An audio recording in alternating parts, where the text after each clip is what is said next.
삼바 축구로 불리며 오랜 기간 세계 축구계를 호령했던 브라질. 화려한 개인기로 무장한 공격수들로 대표됐던 팀 색채와 브라질이라는 이름 그 자체에서 뿜어졌던 포스가 많이 사라진 현재인데요. 그러한 것들이 마지막으로 느껴지던 시기에 브라질을 대표했던 최고의 스타는 바로 오늘의 주인공 카카였습니다. 호나우두와 히바우두 그리고 호나우지뉴에 이어 브라질리언 발롱도르 수상 계보를 이어갔고 수려한 외모와 정비를 했던 축구 실력으로 유럽을 평정했던 카카의 선수 생활에 대해서 소개해보도록 하겠습니다. 터치비 제작에 큰 도움을 주고 있는 압도적 국내 1위 스코어 888. 스팔은 건전한 스포츠 게임 문화를 선도합니다.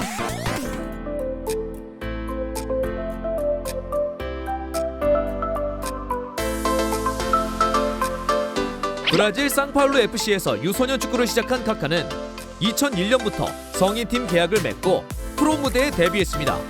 그 과정에서 2001년 U20 월드컵에 브라질 대표팀의 일원으로 발탁되며 본격적으로 이름을 알렸고 이는 2002년 한일 월드컵까지 이어졌죠.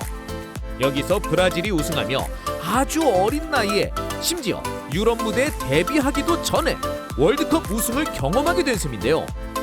팀의 성공과는 별개로 카카의 총 출장 시간은 30분 정도에 머물렀는데 그 이유는 스콜라리 감독이 최고의 유망주에게 국제 무대 경험을 쌓게 해주고자 한 엔트리 발탁이었기 때문입니다. 월드컵을 경험하고 난 2003년 안첼로티 감독의 선택을 받은 카카는 유럽에 진출하며 곧바로 AC 밀란이라는 당시 세계 최고의 팀 중 하나로 이적하게 됩니다.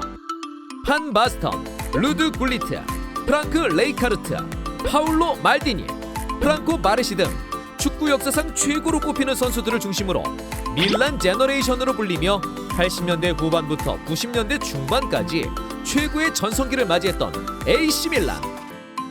카카 이적 직전 시즌의 밀란은 02-03 시즌 UEFA 챔피언스리그 우승을 차지했던 최고의 팀으로서 다시 한번 전성기를 맞이하던 시기였습니다. 자, 당시 팀의 스쿼드를 살펴보면 황혼기의 말디니를 중심으로 안드리 쉐브첸코, 필리포 인자기, 안드레아 피를로, 젠나로 가투소, 클라렌스 세도로프, 카프, 알렉산드로 네스타, 야프스탐, 에르난 크레스포 등 그야말로 레전드들의 총집합이었습니다. 여기에 카카까지 더해지며 그 정점을 찍었고 시간이 지나 뉴 밀란 제너레이션으로 불리게 됩니다.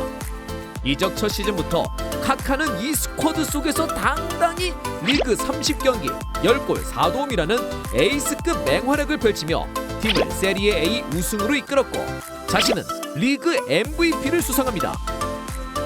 04-05 시즌에는 두 시즌 만에 다시 챔피언스리그 결승전에 진출하며 유럽 평정을 눈앞에 두고 있었지만 이스탄불의 기적의 희생양이 되며 리버풀에게 우승을 넘겨주었고 카카는 자신이 유럽 커리어 첫 번째 비기어 도전에서 최대의 시련을 겪습니다. 이후 팀과 리그에 완벽하게 적응하며 카카는 이미 세계 최고의 선수 중 하나의 반열에 올라 있었고 그에게 찾아온 최고의 다음 기회는 06-07 시즌 다시 한번 챔피언스리그 결승전에 진출했는데 상대는 또다시 리버풀이었고 결국 여기서 승리하며 복수극 스토리라인에 완벽한 방점을 찍습니다. 이 우승 과정에서 카카의 스탯을 보면 그의 영향력이 밀란에서 어느 정도였는지 직접적으로 알 수 있는데요. 무려 10골 3어시스트라는 경이적인 수치로 임팩트를 주었고 16강전부터 4강전까지 5골 1어시스트, 결승전 1어시스트를 기록하며 팀에 꼭 필요한 공격 포인트들이었다는 점도 중요했죠. 그리고 이런 맹활약을 바탕으로 카카는 2007년 발롱도르, 피파 올해의 선수상을 모두 석권하며 명실상부 세계 최고의 선수로 등극했습니다. 하지만 유럽 챔피언으로 등극한 밀란은 아이러니하게도 그 직후부터 주전들의 노쇠화를 대체하지 못하며 노인정이라는 별명을 얻습니다. 카카는 그 속에서 혼자 고군분투하며 그야말로 혹사를 면할 수 없었습니다. 팀은 점차 챔피언스리그뿐만 아니라 리그에서도 우승권과는 거리가 멀어져 갔죠. 결국 다른 클럽들로부터 세계 최상급 오퍼를 받아왔던 카카는 08-09 시즌을 마지막으로 자신도 최전성기를 누리면서 팀에도 화려한 영광을 안겨줬던 밀란을 떠납니다. 뉴 밀란 제너레이션의 일원이자 중심이었던 카카. 0910 시즌부터는 갈락티코 2기를 천명했던 레알 마드리드에 합류하며 스페인 라리가로 향했습니다. 레알은 이 세계 최고의 선수를 영입하기 위해 약 1,100억이라는 천문학적인 이적료를 투자했는데 결과적으로 카카는 그 기대치에 미치지 못했습니다. 먼저 이적 후 두 번째 시즌을 앞둔 2010년 부상을 숨기다시피 하며 남아공 월드컵 출전. 브라질의 8강 탈락이라는 실망스러운 결과와는 상관없이 자신의 부상이 수개월 더 연장되며 소속팀 레알에 엄청난 피해를 끼쳤습니다. 그렇게 맞이한 10-11 시즌은 치료로 인해서 복귀 자체도 늦었지만 팀에 새로 합류한 외질이 플레이메이커 자리에서 세계 최고 수준의 활약을 펼치며 주전 경쟁에서마저 밀리기 시작했습니다. 이후 11-12, 12-13 시즌에서 카카는 충분하지는 않지만 제한적인 기회를 받았으나 결과적으로 외질에 비해 분명 부족한 스탯을 보여주었고 어느 날은 밀란 시절에 번뜩 있는 활약을 보여주었다가도 또 어떤 날에는 최악의 모습을 보여주며 팬들을 실망시키곤 했습니다. 그렇게 경기마다의 경기력 기복이 매우 컸던 것인데 그 근본적인 이유는 다른 것이 아닌 카카 자신의 기량이 밀란 시절에 비해서 떨어졌기 때문이었습니다.